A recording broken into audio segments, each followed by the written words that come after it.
사랑하는 성도 여러분, 지난밤도 평안히 주무셨습니까? 3월 19일 화요일 아침입니다. 오늘도 하나님의 말씀 붙들고 승리하는 여러분들 되시기를 바랍니다. 오늘은 역대상 25장의 말씀을 우리가 함께 읽고 묵상하는 날입니다. 오늘 제목은 찬송을 맡은 사람들 이렇게 정했습니다. 우리가 신앙생활을 하면서 찬양을 통한 은혜들을 우리가 늘 경험을 하게 됩니다. 저도 아주 오래전의 경험인데요. 그때 제가 유년부 담당 목사였을 때 신년 첫 번째 주일인데 1부 예배를 드리고 2부 예배를 드리고 1부 교사 모임을 마치고 2부 교사 모임을 마치고 그리고 주일 오후에는 또 주일 오후 예배가 1시 30분인가에 있었어요. 주일 오후 예배를 마치고 또 4시에 101호실에서 오늘의 양식 신년 시무 예배가 있었던 것 같습니다. 너무나 피곤한 몸으로 그 자리에 가서 정말 의자에 몸이 꺼지듯이 그렇게 앉아 있었는데요. 그때 이제 특별 순서 가운데 특송이 있었습니다. 우리 성악을 전공한 형제가 찬양을 하는데 그런 거였어요. 주께 가오니 날 새롭게 하시고 주의 은혜를 부어주소서 독수리 날개쳐 올라가듯 그렇게 찬양을 하는데 제 눈에서 눈물이 주르르 흐르면서 머리가 맑아지고 피곤이 싹 가시는 그런 경험을 했던 적이 있습니다. 얼마나 그 시간이 정말 위로가 되고 힘이 되고 은혜가 되는 시간이었는지 모릅니다. 우리가 하나님을 찬양할 때에 마음속에 큰 기쁨을 얻고 위로를 얻고 인생을 살아갈 힘을 얻기도 하지요. 우리 하나님께서는 그 하나님의 백성들이 찬양하면서 하나님을 섬길 때에 우리의 찬양을 기뻐 받으십니다. 찬양은 바로 하나님의 백성이 우리의 왕 되신 하나님께 올려드려야 될 마땅한 사명이기 때문에 그렇습니다. 이사야 43장 21절에 우리가 잘 아는 말씀이죠. 이렇게 말씀하고 있어요. 이 백성은 내가 나를 위하여 지었나니 나를 찬송하게 하려 함이니라 그랬어요. 우리를 지으신 목적이 무엇입니까?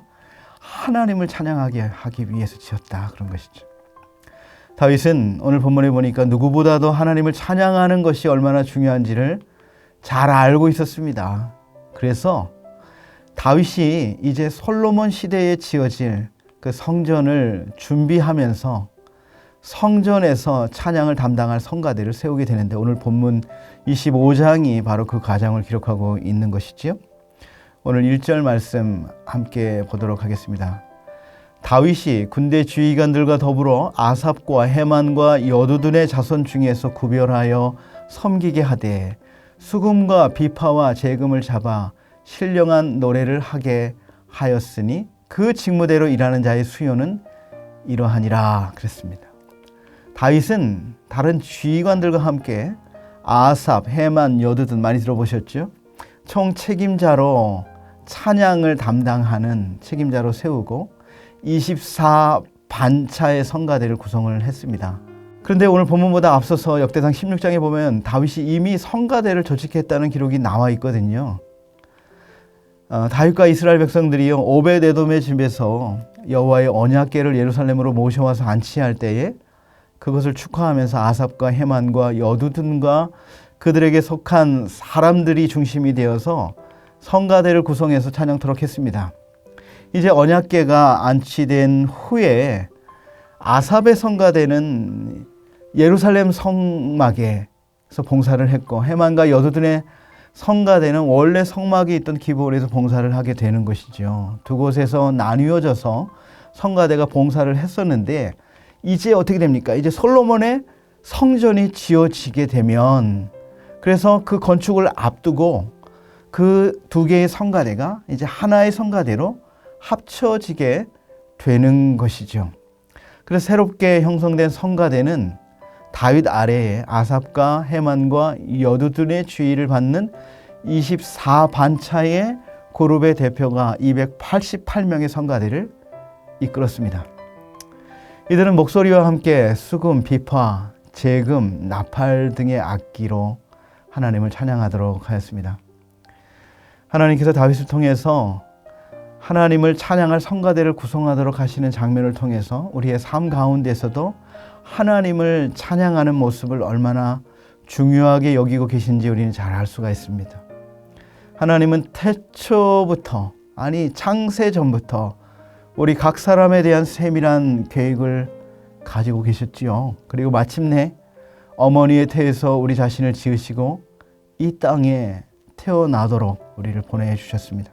시편 139편 13절 14절에는 이렇게 말하고 있어요. 주께서 내 내장을 지으시며 나의 모태에서 나를 만드셨나이다.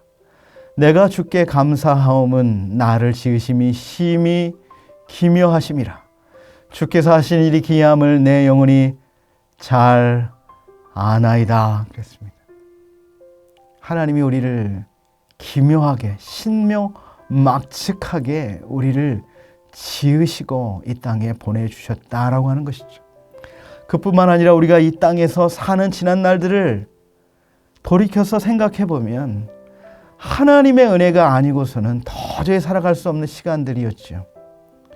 한없는 사랑과 은혜를 베풀어 주시는 하나님을 우리의 목소리와 입을 벌려 감사의 고백과 찬양을 올려드리는 것은 지극히 자연스러운 우리 그리스도인들의 모습인 것이죠. 여러분, 이런 찬양이 있지 않습니까? 내가 누려왔던 모든 것들이, 내가 지나왔던 모든 시간이 당연한 것 아니라 은혜였소. 모든 것이 은혜. 그런 거죠.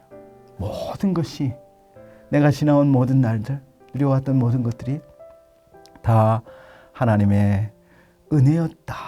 이렇게 고백할 수밖에 없고 이렇게 찬양할 수밖에 없는 것입니다. 우리가 하나님께 드리는 찬양은 단지 자신의 기분에 따라서 그 멜로디나 비트에 도취돼서 입으로 흥얼거리는 것이 아니라 진실한 그런 마음이 우리의 입술에 고백이 되어질 때에 진실한 찬양이 되는 것입니다. 또한 하나님께 드려지는 찬양은요, 우리의 목소리만의 찬양이 아니라 우리의 모든 삶을 통해서도 하나님께 진실하게 나타내져야 되는 것이죠. 이런 모습을 바울은 빌립보 교회의 성도들을 권면하면서 이렇게 말하고 있어요. 빌립보서 1장 9절에서 11절에 바울이 이렇게 기도합니다. 내가 기도하노라. 너희 사랑을 지식과 모든 총명으로 점점 더 풍성하게 하사 너희로 지극히 선한 것을 분별하며 또 진실하여 허물 없이 그리스도의 날까지 이르고 예수 그리스도로 말미암아 의의 열매가 가득하여 하나님의 영광과 찬송이 되기를 원하노라. 우리가 거룩하고 진실하여 허물 없이 그리스도의 날이 이를 때까지 살아감을 통해서 어떻게 한다고요? 하나님의 영광과 찬송이 된다는 거예요. 우리의 삶이, 우리의 입술로만 찬양이 아니고 우리의 삶이 하나님께 영광과 찬송이 되기를 원한다 그랬습니다.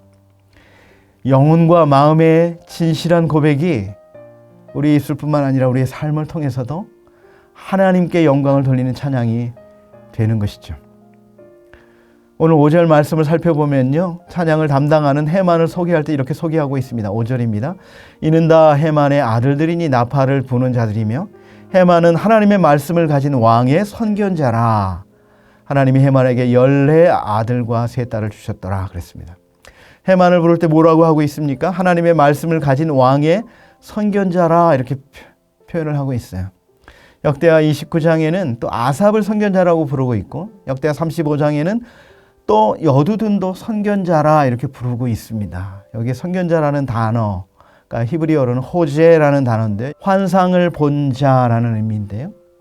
왕의 선견자는 하나님과 왕 사이에서 하나님의 뜻을 왕에게 전달해 주는 역할을 담당하는 사람을 일컫는 것이죠. 비록 찬양대를 이끌던 사람들은 다른 선견자들 있잖아요. 나단이나 갓 선지자처럼 하나님의 말씀을 전하는 전문적인 선지자의 역할을 한 것은 아니지만 그들은 하나님의 영에 감동이 되어서 찬송시를 지어서 하나님의 뜻을 전달하는 그런 역할을 감당하는 자들이었습니다. 이 사실을 통해서 우리가 찬양을 부를 때에 그 전해지는 가사의 내용이 단순히 사람의 감정과 기분을 위로하거나 기쁘게 해주는 내용이 아니라 하나님의 뜻을 전하는 메시지가 담겨 있어야 함도 우리가 알 수가 있죠. 그래서 찬양을 우리가 뭐라고 또 말합니까? 곡조 있는 기도다 이렇게 표현을 하고 있지 않습니까? 그 이유도 그런 것이죠.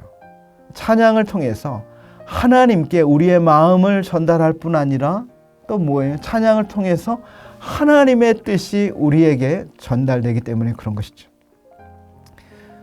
오늘 8절 이후 마지막 절까지는 288명의 구성원들이 어떻게 이루어지고 있는지 밝히고 있습니다.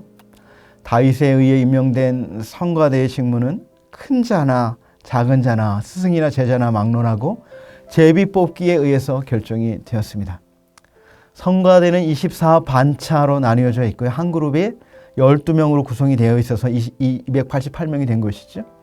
연령이나 신분에 관계없이 하나님의 뜻에 모든 것을 맡기고 자신에게 부여된 재능을 가지고 최선을 다해서 하나님을 찬양하고 있는 모습을 보게 됩니다. 하나님을 찬양하도록 지음받은 우리도 마찬가지예요. 우리의 입술뿐만 아니라 온 마음과 온 몸으로 하나님을 진심으로 찬양하며 하나님의 영광을 돌리는 그런 복된 삶이 되시기를 주님의 이름으로 축원드립니다. 또 찬양을 통해서 우리를 향하신 하나님의 메시지를 발견할 뿐 아니라 또한 찬양해 주는 참된 기쁨, 참된 회복을 경험하는 주님의 사람들이 다 되시기를 주님의 이름으로 축원드립니다. 기도하겠습니다. 우리를 만드시고 인도하시는 하나님 아버지, 지금까지 살아온 지난날의 내 모습을 돌아보면 주님의 은혜가 아니고서는 설명할 수 있는 것이 하나도 없었습니다. 간절히 바라옵기는 이 땅에서 살아가는 날 동안 우리를 지켜주시고 인도해 주시는 아버지 하나님을 우리의 모든 존재로 찬양하며 영광 돌리는 삶을 살아가게 하옵소서. 예수님의 이름으로 기도드립니다. 아멘.